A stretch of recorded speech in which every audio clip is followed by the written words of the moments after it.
You and I probably speak the same love language when it comes to business and success. And I'm just so excited to hear what you have to share with our audience today. You are very successful in your own right, an incredible business coach, speaker, author. So thanks for coming on our show today and being willing to share the goodness. It's my pleasure, Kirsten. It's a joy to be here. I'm really excited for our conversation too. Awesome. So give everybody a little bit of background. If they're watching video, they can see you're wearing a Fearless shirt. You have the Fearless light behind you. It's a great setup.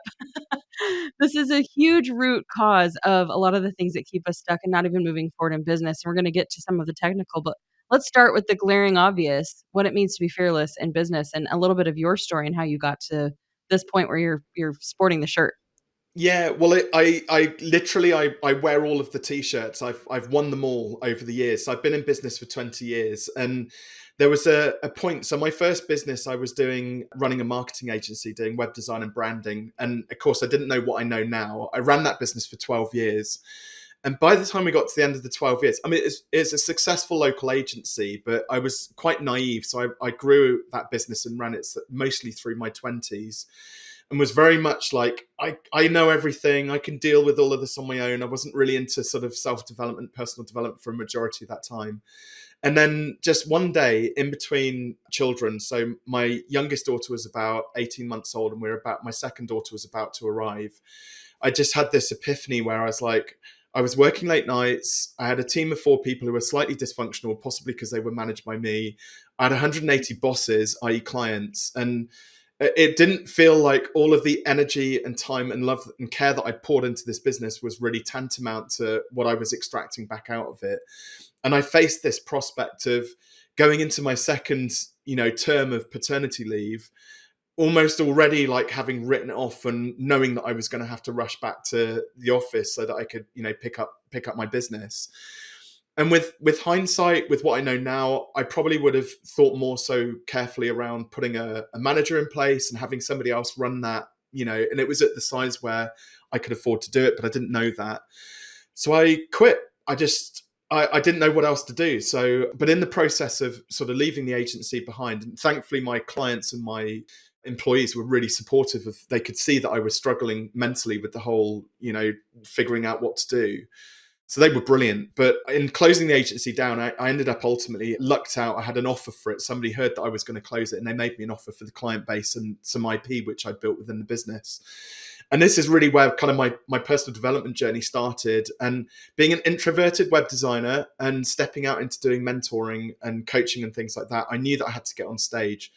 And one of my first speaking engagements I was at, I made a statement. This wasn't verbatim, but it sounded something like, small business owners just need to fear the things in business like ever so slightly less that are going to stop them from achieving their goals that they'd set out to do. Because I'd always I was just full of fear. Like, what if the clients don't like this? What if I annoy my employees? What if all of these what if scenarios were bumbling around for me?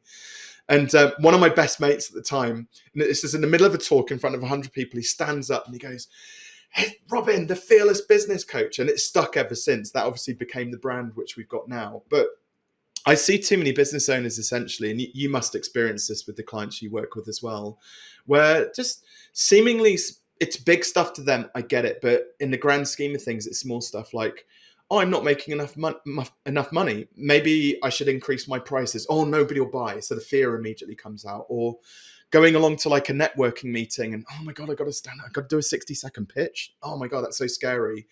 Or imagine this, Kirsten, right? Picking up the phone and speaking to people, right? And I've seen people, when they overcome these things that are seemingly impossible, it absolutely transformed their business and then subsequently, makes a massive positive impact on their life as well. So how did you personally overcome some of those fears? Because if you were in this place where you shut your whole agency down out of fear, and I think this is a human condition, right? We need acceptance. It's one of our core needs that drives sometimes becomes more in the driver's seat and it belongs maybe like in the back seat, where we don't have to completely eliminate fear. A little healthy amount of fear is good. But for you personally, where it was such an extreme, and then now we're shifting into this personal development, was there any specific moment for you or a catalyst that propelled you to become a fearless business coach?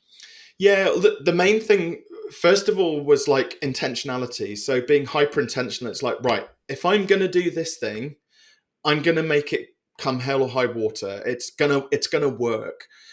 And beyond that, the next step was then, well, if I don't know how to do it, if I don't know how I'm going to get from A to B, what have I seen other people do, in my position that's got them to some element of success, and what can I model from that?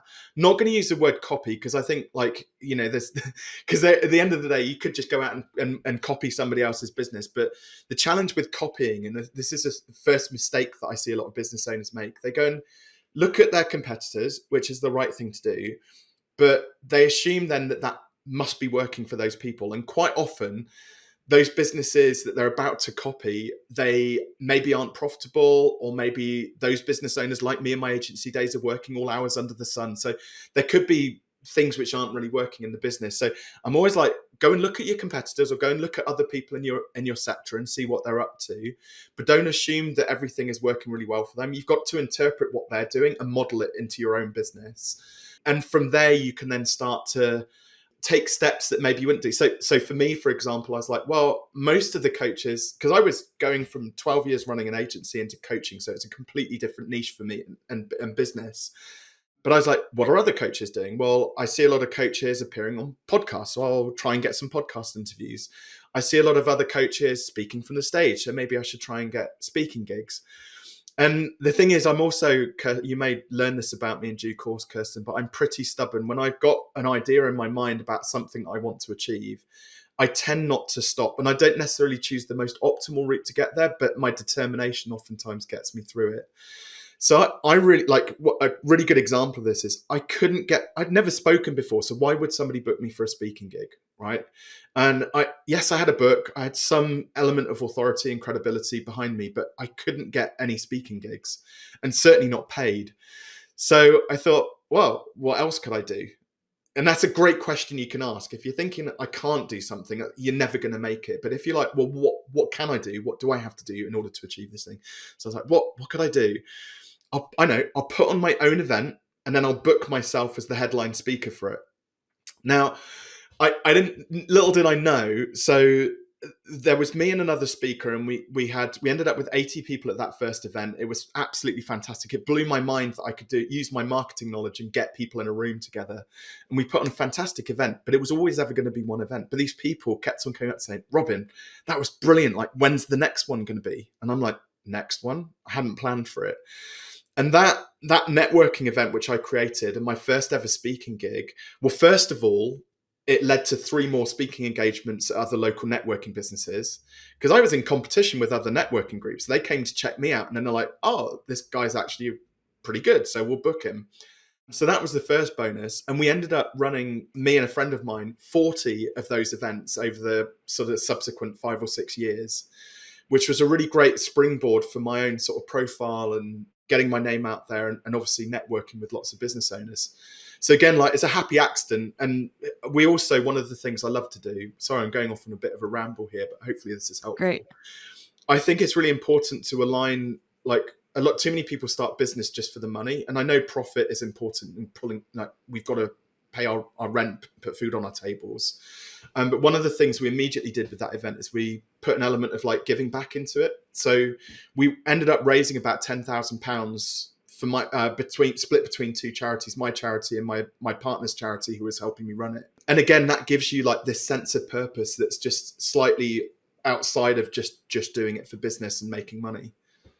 Wow, what a journey that you embarked on. And I think I love that the very first word you started with is intentionality. And I think that right there can eliminate so much fear, is having a plan. And I think not so much getting caught up in the how and having every single detail figured out, because that in and of itself creates more fear, right? Like, if we can't control all the variables, then how are we ever going to move forward? We're not going to know if you're ready, but still having some kind of vision and intention behind what it is that you're trying to create, what it is that you're trying to build, so that you can do the next right thing, right? Like, that's one of the first ways that you can start to combat that fear, is to take the next step instead of worrying about what the next 50 steps are going to look like, because that one event being able to propel multiple events, and then you being here right now on a podcast, like, you're doing the very thing that you set out to do.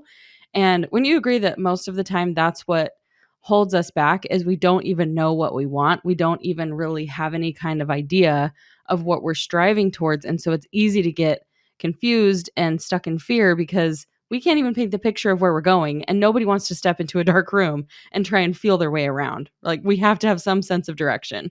Yeah, 100%. Like and the thing is as well, like taking action is ultimately like where the gold is, because you can have a goal in mind, but if you do nothing about getting there, like this is why I hate manifestation. I know that's quite a strong statement because a lot of people are into it, but you can't just have a dream about like winning the lottery. You've actually got to go to the shop and buy the ticket, right? Otherwise, you're not going to get in there and win the lottery. So a goal is important, but then being able to reverse engineer that and figure the steps that are going to take you there, knowing as well as you go along the way which things are kind of distracting you from achieving that thing. So again, this was, using that event as an example, there did become a point where, I run a very successful online coaching practice now, but it wasn't always like that. It was around about 2018, 2019 when I sort of transitioned and started to attract a more international audience. And so I started to realize this misalignment between this local networking group that I was running very successfully. It wasn't really making much money, but that wasn't the purpose of it. But then I've got now this international side of my business, and it got to a point where I had to decide between, I couldn't do both because the events was a lot of effort to run those events, and getting 50 people into a room, and especially around sort of COVID and things like that, it changed dramatically. So, but I was really fond of it, and it was a really hard decision, but I knew that ultimately it wasn't going to take me towards my goal. So my goal is all about democratizing good quality business advice. Like, look, yeah, I get paid for coaching, but also there are so many people in this planet who want to step out of a job or start up a business, or maybe they've left uni and want to do something different, or college or whatever it might be. And they've got great ideas, but the system kind of crushes their dreams because they can't, they don't have, you don't have access as a teenager or a youngster to like good quality business advice that you can action.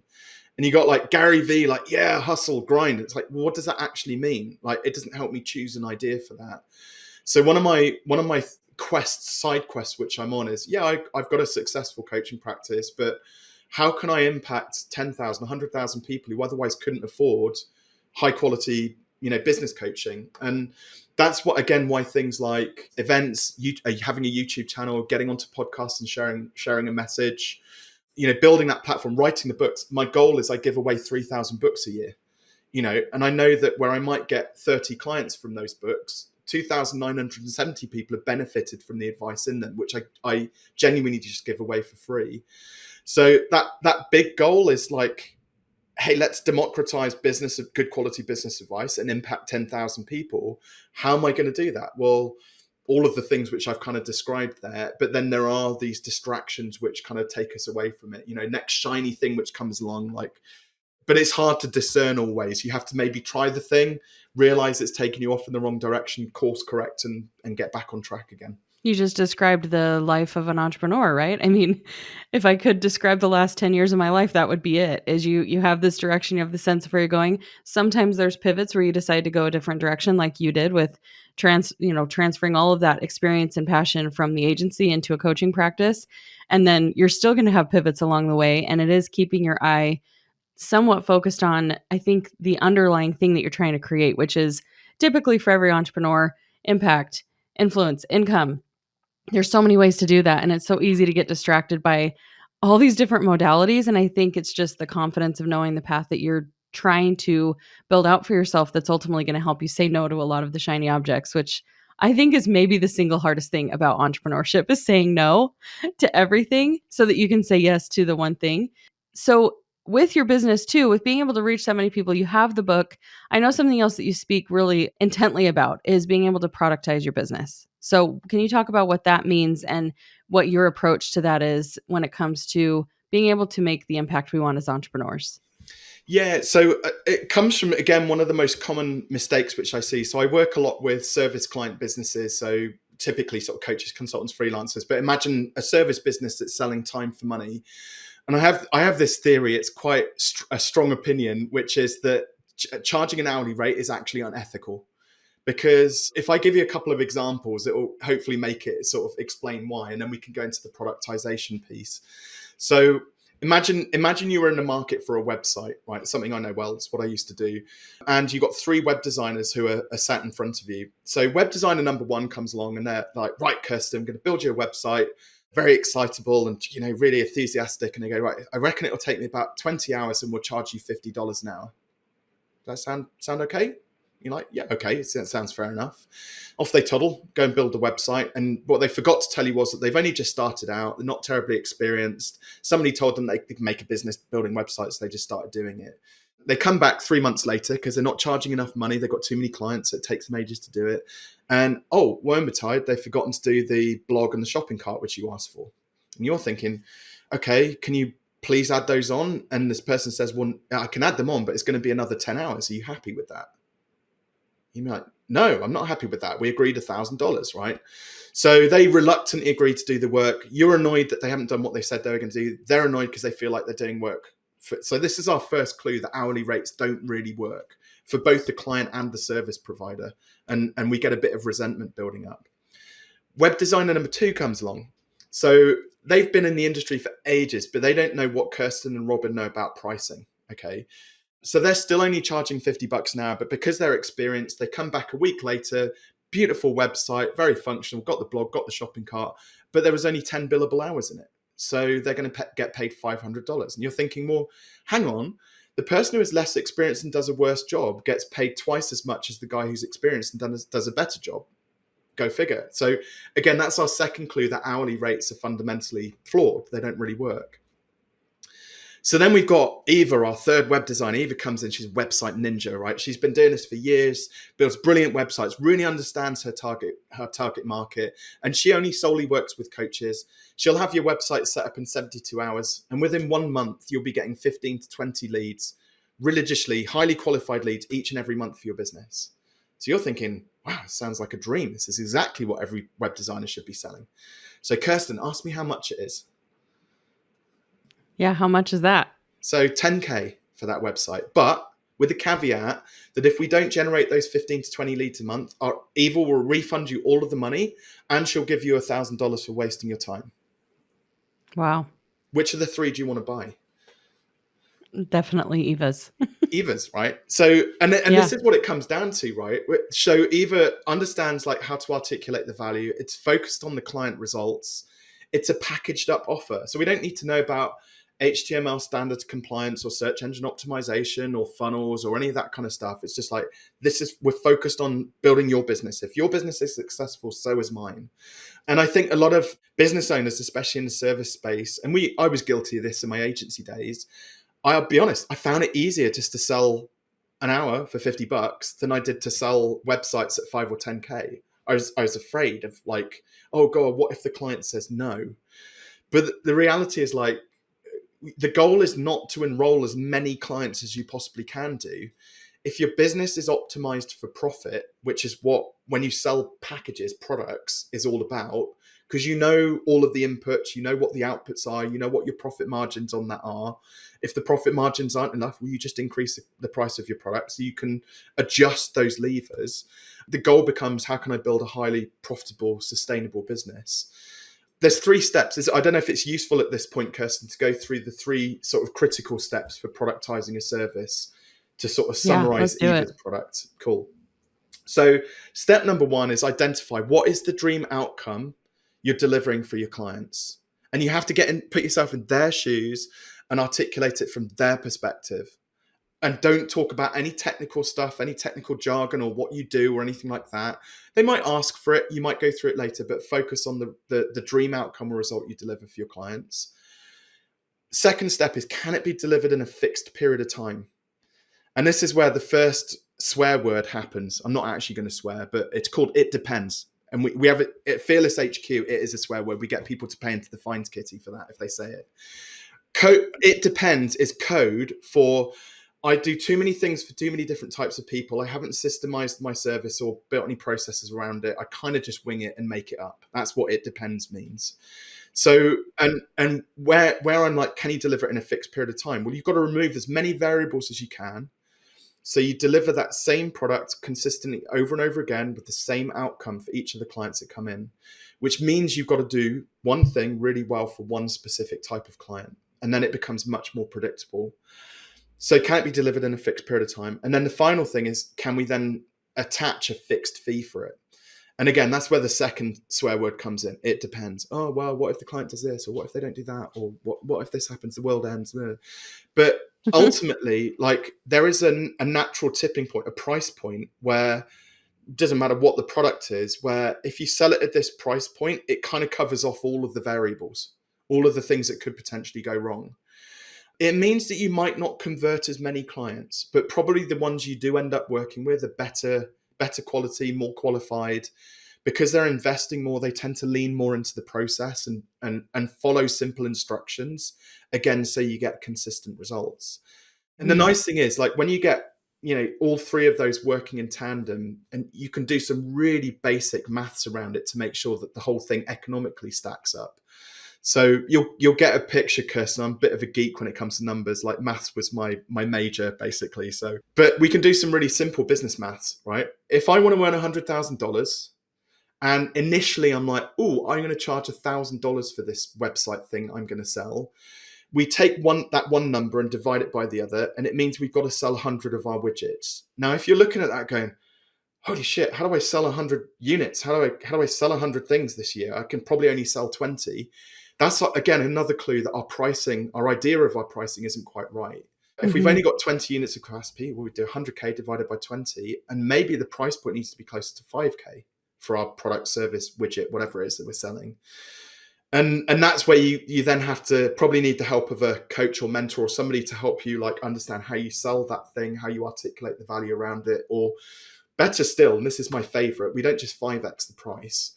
We go, what value can I stack in that product to make it perceived that the value is tantamount to somebody spending 5K on, or 5 times the price on something? And then and it just keeps things, like, really, really simple. Again, it goes to that, I call it goal focused pricing. So you start with the end goal in mind, and then you reverse engineer what the product looks like in order to get to that financial goal. Mm. And I love that you made sure that we have the caveat in there, you have to increase the value too. I think a lot of times we jack up these price points to compensate for, different things that we want to do inside of our businesses, or because we want to pay JV affiliates 50% commissions, when you didn't necessarily increase the value of the product, you just increased the price point to cover your costs. And it's perceived value, but it's actual real value too. It's getting in the mind of your customer, your client, and saying, what is the thing that's going to make this more valuable? Is it the turnaround time? Is it the leads, like you mentioned with the website, to be able to actually have something tangible than just the website being done?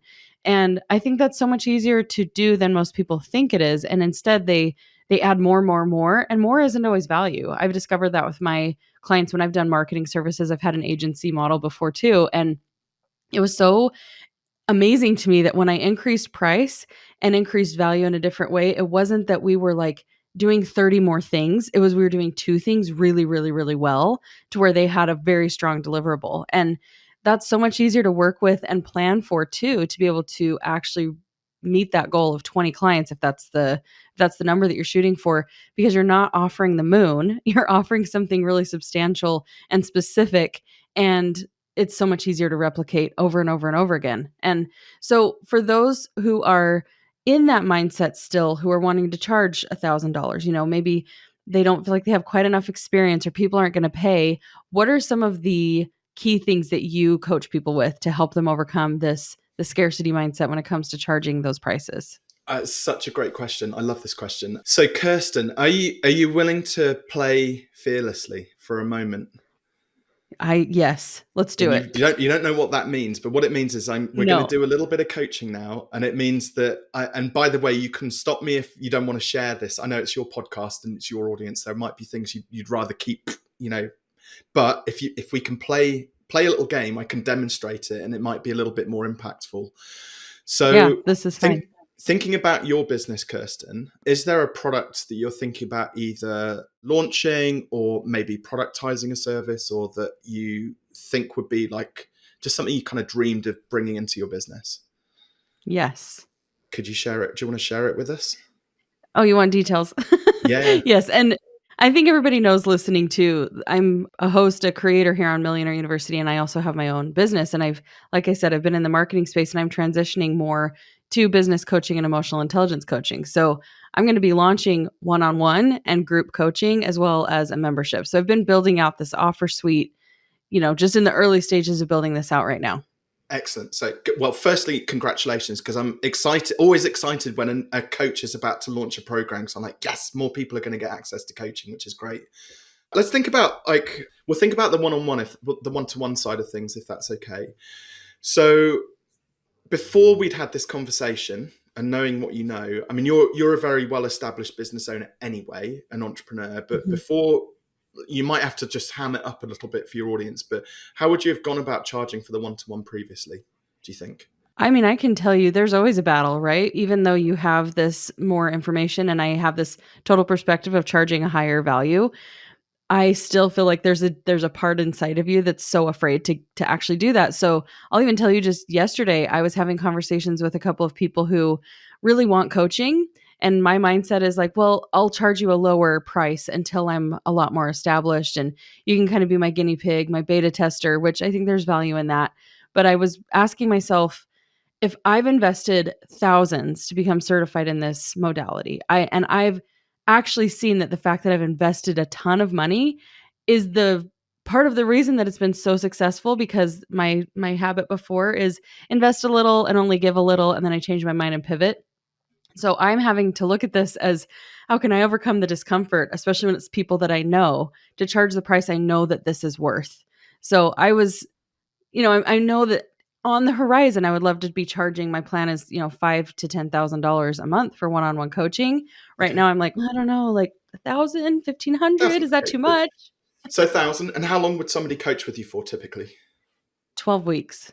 12 weeks. So 3-month program, 1,000. So $3,000 essentially. Okay. So remember Yeah. what we said, dream outcome, fixed period of time, 3 months or 12 weeks for a fixed fee, 3,000. So we don't charge $1,000 a month. We charge for the package that they're going to get that creates that outcome. Mhm. Okay. It's massively important. And you've already kind of cued me in there. So 3K, what people get wrong with pricing is that they see it's what I call binary. It's like too cheap or too expensive. It's a yes or a no. I'm in or I'm out. And Mhm. they can see the value. I can't see the value. So it's all very like binary. You've already established that there's a bit of bandwidth there. So you're at 3K. Were I to launch this thing today, but I might go up to 10K a month at some point in the future. So and that might be 12 months or 2 years or however long you feel it's going to take you to get there.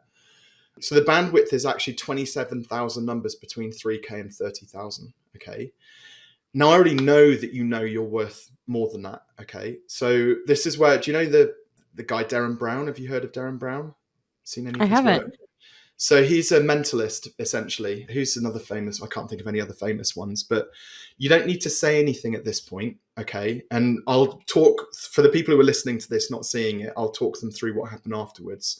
So you don't have to say anything, but just allow if you have an emotion or something come up, just allow your body to speak to me, okay? So I'm going to say some numbers, and we're going to figure out where you should be pricing. Okay, so 3K, 4.5K, 6K, 9K, 12K, 15K, 18K, 21K, 25K. Okay, there we go. It's happening. So I could just see that you're starting to smile. Okay, that was the point of where because intellectually you started at 3K, maybe 6K based on what you said. You can see that there's a future where you would charge more, but subconsciously you hadn't connected the value of what it is that you're doing. Okay. So whenever somebody tries to set prices, they always go to the intellectual side of it. They don't take into consideration their subconscious and actually gut instinct is actually a really powerful tool. It's there to protect us, but it's also there to serve us as well.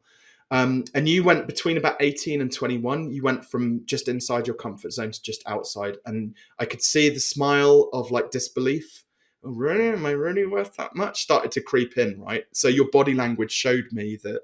So would you agree? Is that about right? Or was there a point before? Yeah. Yeah, okay, good. So Yeah. if you're going to launch one-to-one, you know what I'm going to say, don't you? Do you want to play safe, or do you want to be fearless? I want to be fearless. 21K. That's what you should launch with.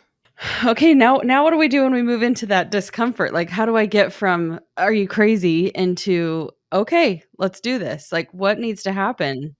So I'm not, again, I'm not a massive fan of like tipping people, like taking them to the edge and then pushing them over the edge, right? Because that it could be that that's too big a leap for you, even though like we've been through this process. But you'd agree that even if you started off at 9K or 12K or 15K and pitched 10 people at each of those values, you'll probably get a client or two.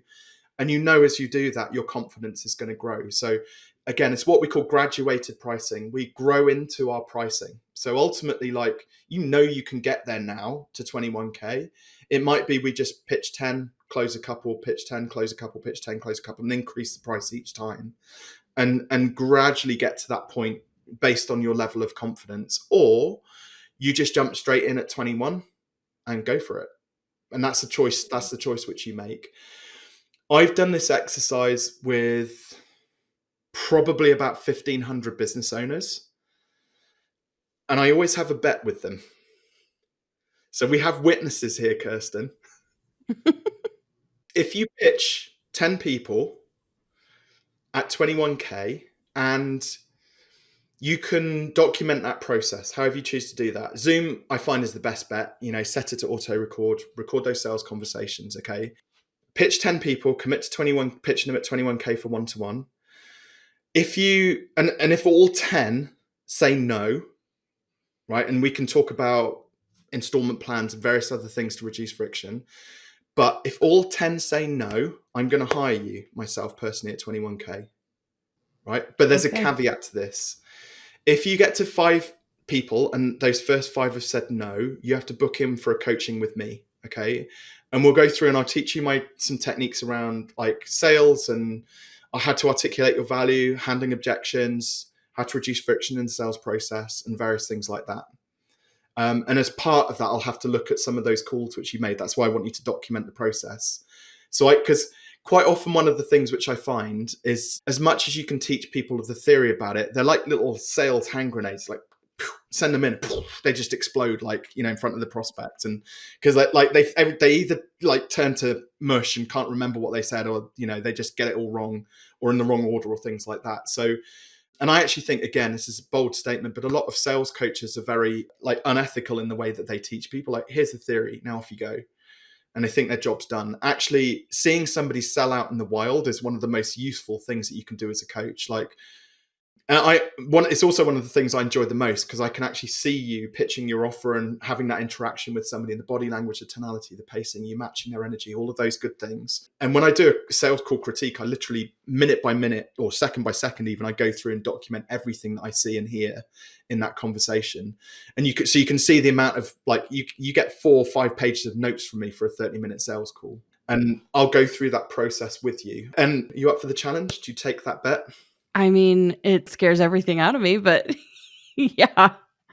I'm, like, over here thinking my mind is running with all the reasons I'm not ready yet and all the reasons I don't know if I can take that bet yet, but game on. What would feel safe to you? Sorry, I'm still in coach mode. What would feel safe to you? No.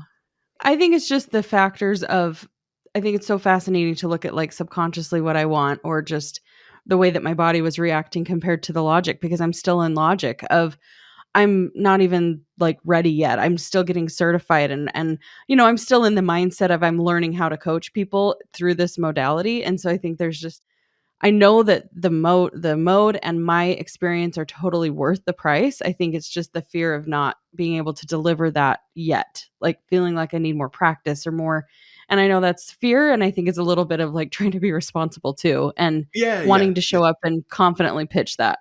yeah. Well, ethically, morally as well. I'm always careful about, where, again, this is a challenge which I have with a lot of the certifying bodies out there in the coaching space, because again, they're like, right, we'll teach you how to be a coach, but we're not going to give you any business skills. And by the way, you've got to go and work your first 100 hours or first 100 clients for free. What does Mhm. that teach those amazing coaches about their value and self-worth, right? This is something I haven't actually talked about a great deal, but because I get a lot of coaches come into my program who've been through certifications, but then been left high and dry without any business skills. So I approached 3 certifying bodies here in the UK and said, hey, by the way, I've had some of your clients come to me who are struggling to attract clients. I wonder if there's something that we could do here. And I don't want any money. I just want coaches to be better at like being able to better equipped to be able to help people. Like if they can't attract clients, we lose them because they go back and get jobs, right?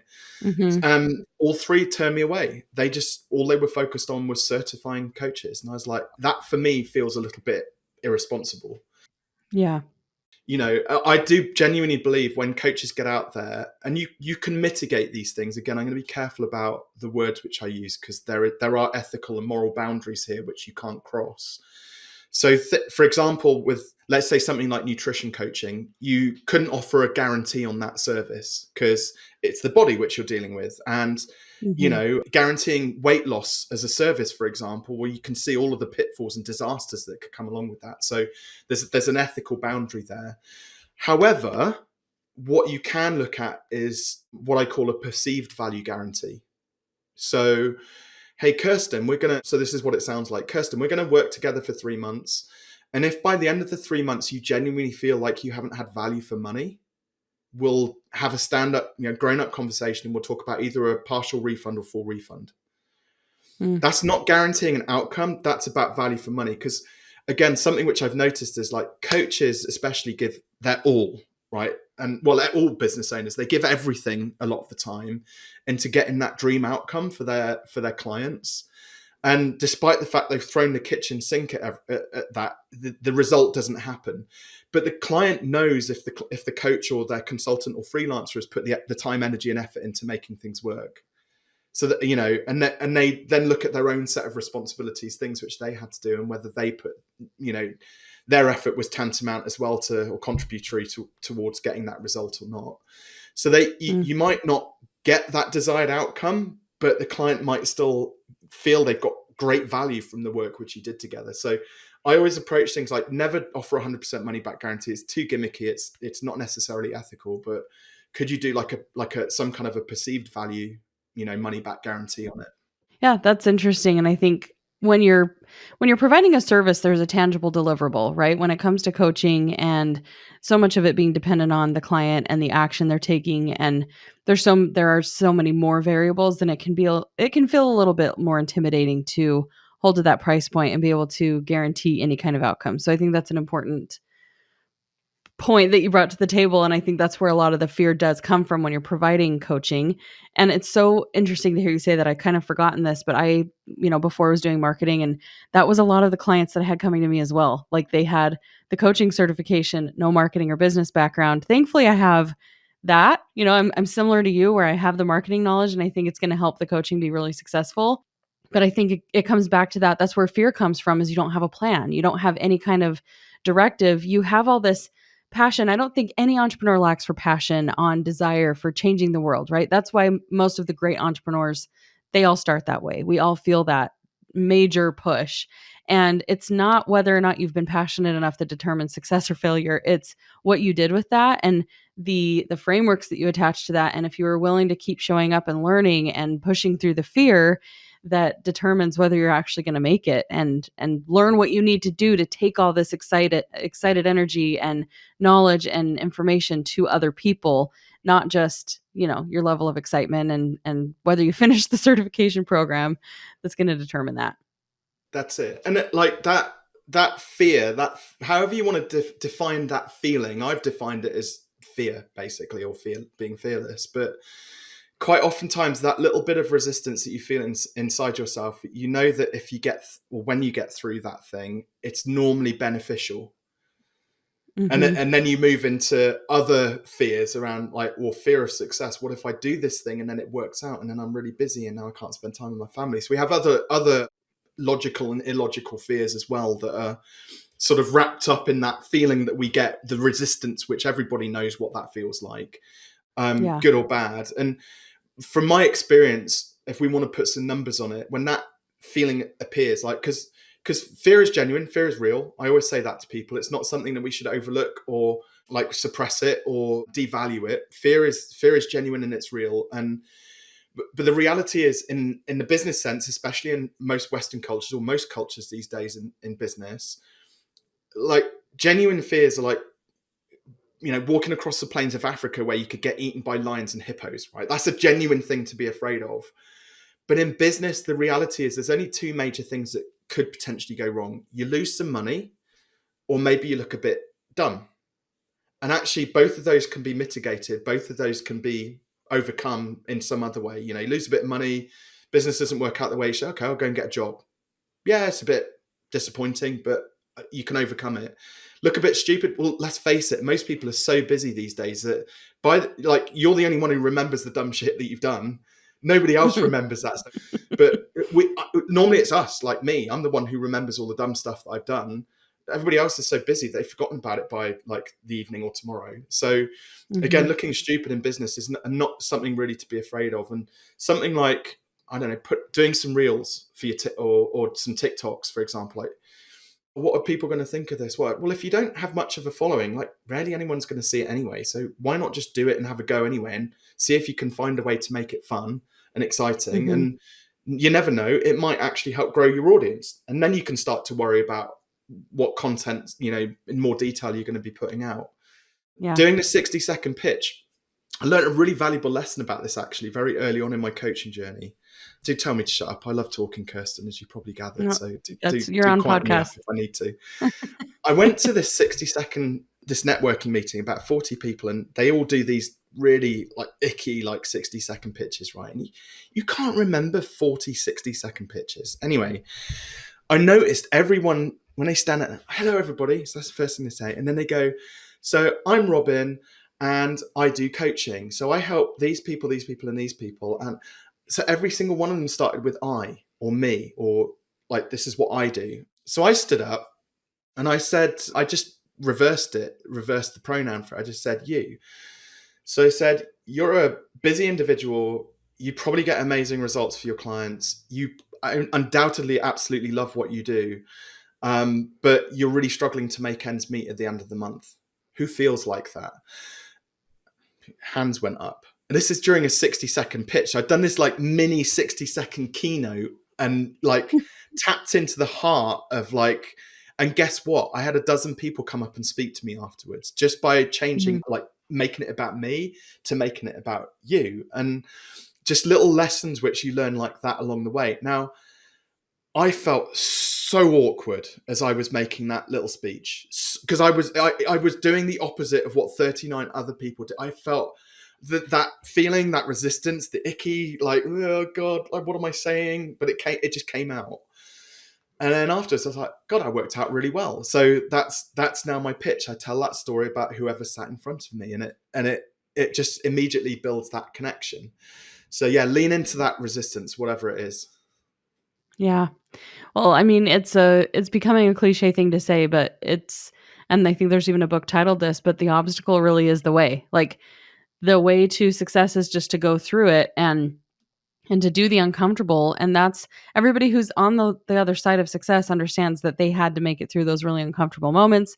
I love that you pointed out we have the fear of losing money or, losing reputation, feeling stupid. And if you can take it to the next level and just say, okay, so if I did look stupid, then what, then what, then what, and realize it's not going to become the end of the world and it's a learning experience. You'll make it through. All conversations come to an end. And on the other side of that is knowledge and experience and more that you get to put in your tool belt to be able to go and work with the right people. So you've brought so much value. We've had so many different layers of this conversation with confidence and money mindset and really understanding how we can look at the products that we're creating as coaches or service providers a little bit differently. So if somebody wanted to have the same challenge with you, they want to work with you, they want to maybe work with some of your coaches, where would they go? What are the next steps they need to take after listening today?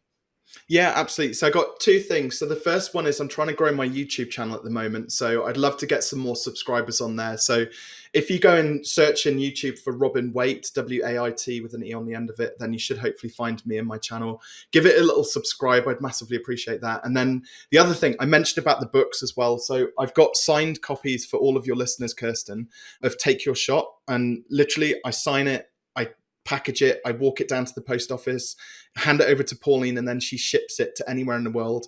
And that's on me. It's a gift. There is an option when you go through the process to put your address in to contribute towards postage if you want to. But genuinely, if you can't afford it or you don't want to, or it's to just put your address in there and I'll send the book out. Awesome. I'm excited. I think everybody needs to read it, and I think you've given us a pretty good sampling of what we can expect when we read that book and work with you, follow your YouTube channel. So thanks again for bringing so much value. It was a really fun conversation, very enlightening conversation.